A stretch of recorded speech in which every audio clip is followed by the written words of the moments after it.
नाज़रीन, सिंध हुकूमत तरफां जुड़ियल जांच कमेटी घोटकी ज़िले में 28 डोमिसाइल शकील करार ॾेई छॾिया आहिनि। काज़ी शाहिद परवेज़ जो चवणु आहे त शकील डोमिसाइलनि जी मुकमल छंछाण थींदी। इन हवाले सां नाज़रीन अव्हांखे ॿुधायूं पिया त सिंध हुकूमत तरफां जुड़ियल जांच कमेटी घोटकी ज़िले में 28 डोमिसाइल शकील करार ॾिना।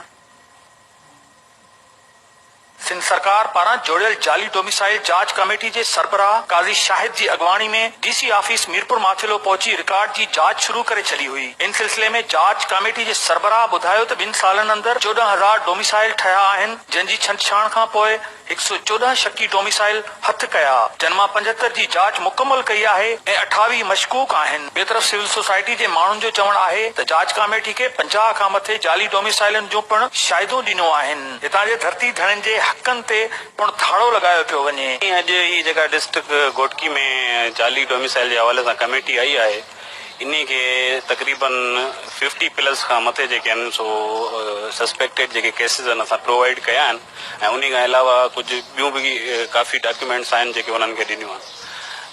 जेका जेसिताईं मतिलबु सेटिस्फेक्शन जी ॻाल्हि आहे उहा इहा आहे त अॼु कंसर्न कुझु ॾेखारिया आहिनि कमेटी जे मेंबरनि त बाबा जेको असल मुतासिरीन आहिनि, जंहिंजे करे मिसाल जे तौर ते ॿिए जे डोमिसाइल जे करे जेके मुतासिर थियनि पिया उहे ख़ुदि कंप्लेन करण जे लाइ नथा अचनि। ऐं हिन प्लेटफॉर्म तां सिंध टीवी जे प्लेटफॉर्म तां उन्हनि खे इहो अपील करणु चाहियां थो त महिरबानी करे जंहिं वटि बि जेके बि दोस्त मुतासिर थिया आहिनि, जंहिं वटि जेतिरा डॉक्यूमेंट आहिनि, जेतिरा एविडेंस आहिनि, उहे कमेटी वटि खणी अचनि। हिकिड़ो तमामु पेचीदा मसइलो आहे। हिन में इहो आहे त हिन में हर बुनियाद ते डोमिसाइल चेक थियणु खपे। सिर्फ़ु उन्हनि जो न थियणु खपे जेके ड्यूटी में आहिनि या जेके एडमिशन जे बुनियाद ते आहिनि। जंहिंजी एडमिशन तोड़े न बि थी आहे पर उन्हनि जो जाली डोमिसाइल आहे उहो कैंसिल थियणु खपे।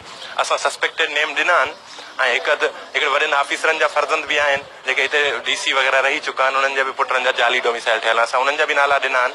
असां इहो चऊं था त उन्हनि जा बि कैंसिल थियणु खपे। इन महदूद टाइम में जेका तव्हां ॾिठो त 100 प्लस जेके केस साम्हूं आया ऐं असां बि पेश कयासीं संगत, उन हिसाब सां जेको टीम चवे पई त जेको आहे जीअं भाऊ असद सां ॻाल्हि कई त बाबा ॿाहिरि वग़ैरह आहे, हितां जो कैंसिल कराए ॾिसां या जॉब हिते अची करे फील्ड में अची हुनजी मर्ज़ी आहे ठाराए न आहे, छो हुनजी सुभाणे औलाद आहे या अहिड़े हिसाब सां वरी उहो बि असांजे हक़ ते दाड़ो आहे। पाकिस्तान जे कानून मुताबिक़ की जेको आहे इहो कंहिं सूरत में क़बूल कोन्हे ऐं जेको आइन आहे उन ते अमल थियणु खपे ऐं जेके बि जाली आहिनि उहे रिजेक्ट थियनि। इहो असांजे शागिर्दनि जो, नौजवाननि जो, हर पोहरे त हारी जो हक़ मारे थो वञे ऐं इन में जेको बजट ते बि असांजो जेको दाड़ो आहे। नाज़रीन, कुर्सियुनि ते वेठल ऑफिसरनि खां वेंदे हेठें अमले ताईं रिश्वत जी धुबण में अहिड़ा फासी पवनि था जो पंहिंजे हक़नि ते राताओ हणण खां 1 इंच बि पुठिते नथा हटनि। इन लाइ कंहिं शाइर चयो, मूं पक सुञाता पंहिंजा हुआ धारियुनि सां गॾु धाड़े में। जेकॾहिं इहो वहिंवार जारी रहियो त कूड़ा डोमिसाइल ठहंदा रहंदा।